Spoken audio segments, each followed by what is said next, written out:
Kikosi cha walinzi wa mapinduzi ya Kiislamu kimetangaza operesheni kubwa ya makombora na ndege zisizokuwa na rubani drone, ambayo imelenga viwanda vikubwa vinavyodaiwa kumilikiwa na adui wa Marekani na Israel katika maeneo yanayokaliwa na pia sehemu nyingine za ukanda huo.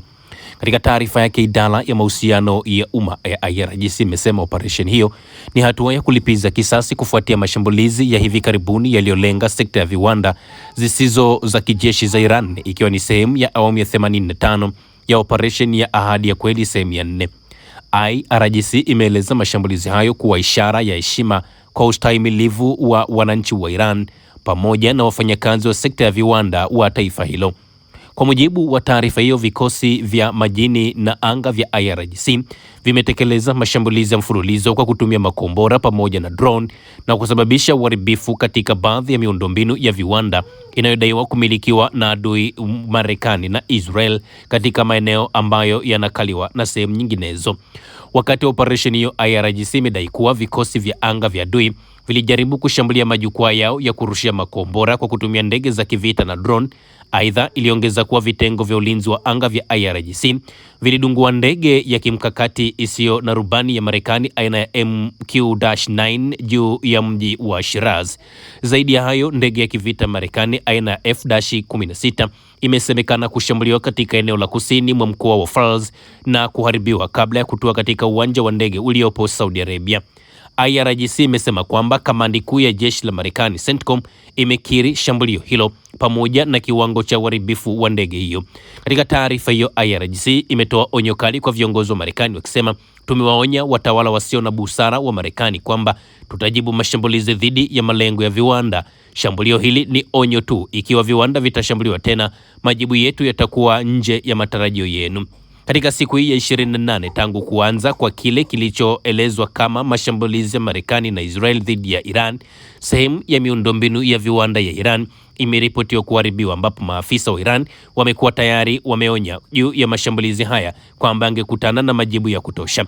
Marekani na Israel walianzisha mashambulizi yao tarehe 28 Februari mwaka 2026, ikiwa leo ni mwezi mmoja tangu mashambulizi yaanze. Kwa mujibu wa vikosi vya wanajeshi wa Iran, walianza mara moja operesheni kali za makombora na drone dhidi ya maslahi ya Marekani katika eneo la Asia Magharibi pamoja na maeneo ya Israel katika ardhi ambazo zinakaliwa. Kwingineko, rais wa Marekani Bwana Donald Trump ameripotiwa kueleza kwa kina jinsi manowari kubwa zaidi ya kubeba ndege duniani USS Gerald R. Ford ilivyoshambuliwa kwa mpangilio maalum kutoka pande 17 na majeshi ya Iran katika bahari ya Sham. Akizungumza katika kongamano la uwekezaji la Saudia lililofanyika maeneo ya Miami siku ya Ijumaa, Trump ameeleza tukio hilo kuwa ni hali ya hatari sana kwa jeshi la wanamaji la Marekani. Amesema vikosi vya majini vilikuwa tayari, lakini nguvu ya mashambulizi ya majeshi ya majini ya Iran iliongeza kwa kasi uzito wa hali hiyo.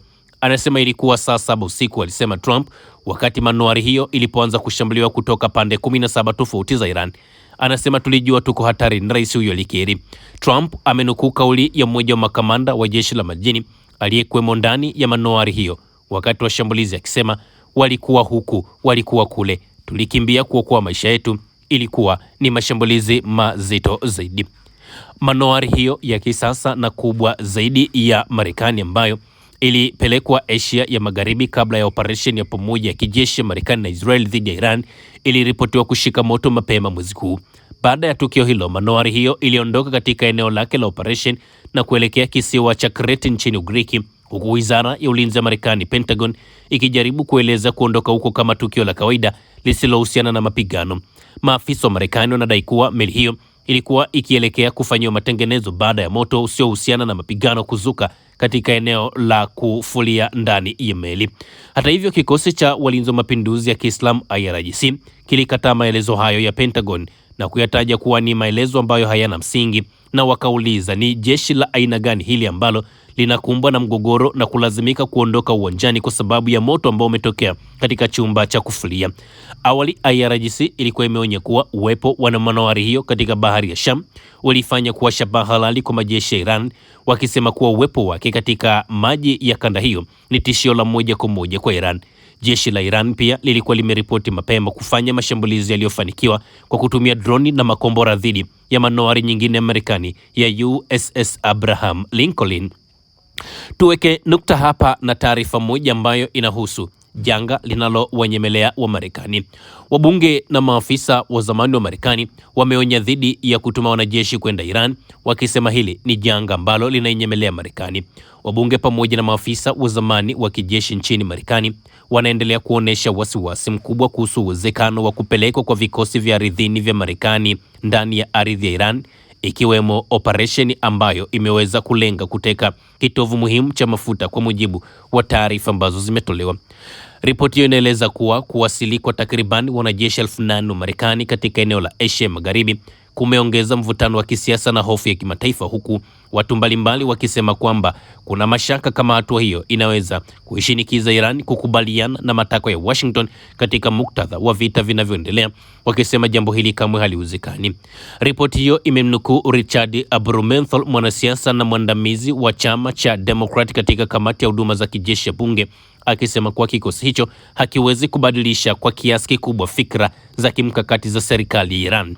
Vikosi hivi vya Marekani vinajumuisha wanajeshi wa miavuli wanafahamika kama paratroopers pamoja na wanamaji Marines ambao wamepelekwa kwa awamu katika wiki zijazo.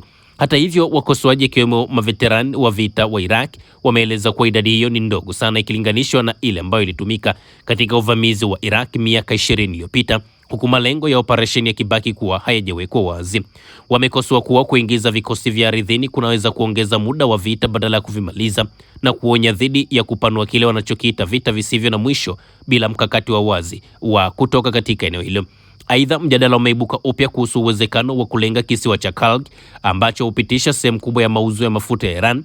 Wazo hili limewahi kutolewa na rais wa Marekani Trump, na baadhi ya wanasiasa wa chama cha Republican wamelitetea hadharani, wakidai kuwa kukiteka kisiwa hicho kunaweza kudhoofisha uchumi wa Iran.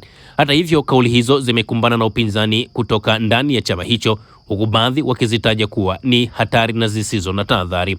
Mmoja wa maafisa wa zamani wa ngazi ya juu wa jeshi la Marekani aliyezungumza kwa sharti la kutotajwa jina anasema ni janga ambalo linasubiri kutokea iwapo dhamira hiyo ni ya kukiteka kisiwa cha Kurg. Val Nasri, mtaalamu na mashuhuri wa masuala ya Iran na mwanasayansi wa siasa katika chuo kikuu cha Johns Hopkins, ameonya kuwa uvamizi wa kisiwa hicho utasababisha kuongezeka kwa kasi ya mapigano na kulazimisha Iran kutoa majibu makali zaidi. Anasema kuichukua Kurg kunamaanisha kuiharibu, na Iran itajibu kwa kusogeza kiwango kikubwa cha mapigano, kuchukua ardhi ya Iran na kuharibu kituo chake cha usafirishaji wa mafuta. Kutakuwa mwanzo wa vita vya upinzani ndani ya Iran. Kwa mujibu wa taarifa, inaonekana serikali ya Marekani inaweza kuwa imepuuza ugumu wa kuteka au kudhibiti maeneo yenye umuhimu mkubwa, lakini ambayo wao wamesema wanahitaji kuchukua baadhi ya maeneo ambayo ni potential kwa Iran, lakini Iran wenyewe wamesema kamwe hawawezi wakaruhusu ardhi yao au kuchukuliwa kwa eneo lolote lile. Majibu watakayopata wa Marekani yatakuwa ni majibu ambayo hawajawahi kuyategemea. Usisahau kusubscribe, like na kubonyeza alama ya kengele. Asante.